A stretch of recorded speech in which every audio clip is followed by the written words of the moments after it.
হরে কৃষ্ণ বন্ধুরা, আজ আমি আপনাদের সামনে তুলে ধরব যে সুখদেব গোস্বামী ছিলেন ব্যবসাদার অর্থাৎ ব্যবসায়িক এবং বেদব্যাস ছিলেন মহাজন। আবার বলছি কথাটি, যে সুখদেব গোস্বামী ছিল ব্যবসাদার অর্থাৎ ব্যবসায়িক, আর বেদব্যাস ছিলেন অর্থাৎ ব্যাসদেব ছিলেন হচ্ছে মহাজন অর্থাৎ গুডাউন ঘর, যেখানে মালপত্র রাখা হয়।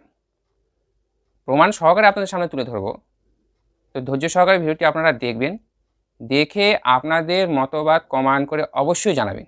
যে আমি যখন আপনাদের সামনে বললাম যে সুখদেব গোস্বামী ছিল ব্যবসায়িক আর বেদব্যাস হচ্ছে মহাজন অর্থাৎ গুডাউন ঘর, যেখানে সমস্ত স্টক করে রাখা হয়, সেই গুডাউন ঘর ছিল। কেন এই বেদব্যাসই তো এতগুলো পুরাণ লিখেছে, পুরাণ আদি গ্রন্থ, তাই তিনি হলো মহাজন। আর সুখদেব গোস্বামী তো প্রবচন দিয়েছে, তাই সুখদেব গোস্বামী হচ্ছে ব্যবসায়িক। এবার আসুন প্রমাণ দেখুন এবং শুনুন, তারপরে আপনারা কমেন্ট করে অবশ্যই জানাবেন। আসুन। एक आया राम की कथा कहेगा 10 करोड़ लेके जाएगा, दूसरा कृष्ण की कथा कहेगा वो 15 करोड़ लेके जाएगा, और आप जैसे भोले भाले मूर्ख लोग डालते हैं उनके पात्रों में, ले जा भाई। ये बापू नहीं है, डाकू है।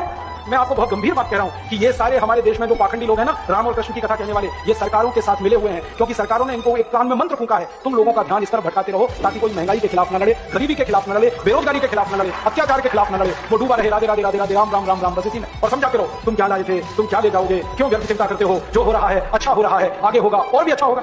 ভিডিওটি আপনারা শুনলেন।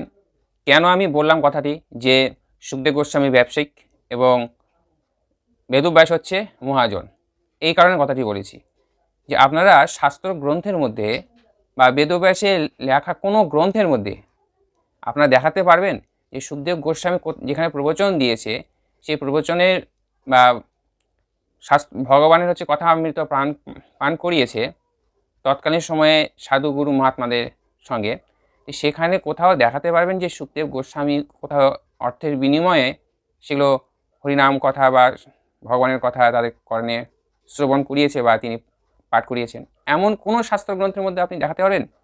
যদি দেখাতে পারেন অবশ্যই কমেন্ট করে জানাবেন যে অমুক শাস্ত্রের মধ্যে আছে। আপনি যা দেখে নেবেন যে সুখদেব গোস্বামী যে ব্যাস আসনটি পেয়েছে, এই যে মহারাজগুলো যে ভাগবত পাঠ করছে যে ব্যাস আসন বলা হয়, সেই ব্যাস আসন তো ব্যাসদেবেরই দেওয়া।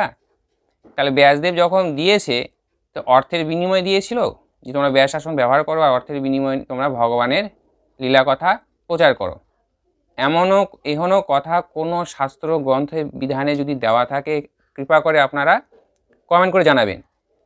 তাহলে এই জন্যে আমি বলেছি যে এরা হচ্ছে ব্যবসায়িক। যদি সুখদেব গোস্বামী নিশ্চয়ই ব্যবসা করেছে, আমি এটা কথাটা এই জন্যে পয়েন্টটা তুলে ধরছি আপনাদের সামনে যে হয়তো সুখদেব গোস্বামী এরকম ব্যবসা করেছে ধর্ম নিয়ে, আর মহাজন রূপী হচ্ছে ব্যাসদেব হচ্ছে সেই গ্রন্থগুলোকে মঠ মন্দিরে এর মধ্যে রাখে প্রচার করতেছে।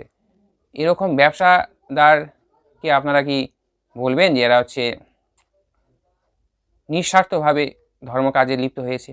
তোমরাই বলো ভাই যে বিষয় ছাড়িয়া কবে শুদ্ধ হবে মন।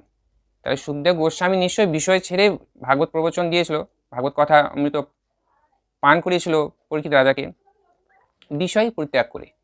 আর এরা হচ্ছে বিষয়কে নিয়ে মজে আছে ভাই, এই ভিডিওর ক্লিপটির মধ্যে যেটা আপনারা শুনছেন।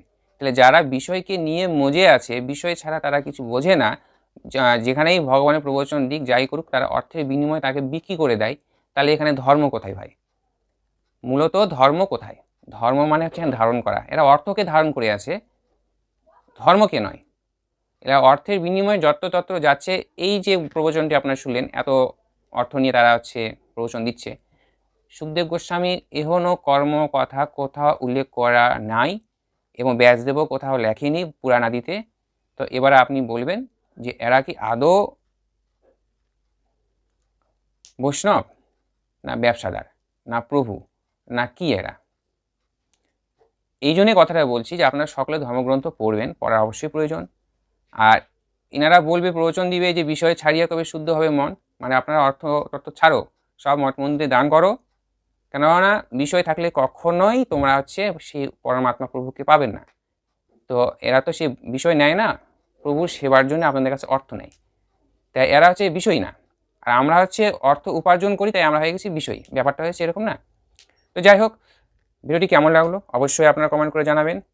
কাউকে আঘাত দেওয়ার জন্য আমি ভিডিও করছি না ভাই, সবার জন্য আমার অনুরোধ, আপনাদের সামনে তুলে ধরছি। আপনারা যেহেতু মহৎ ব্যক্তি, অবশ্যই কমেন্ট করে জানাবেন। জয় শ্রীরাম, জয় রাধেশ্যাম।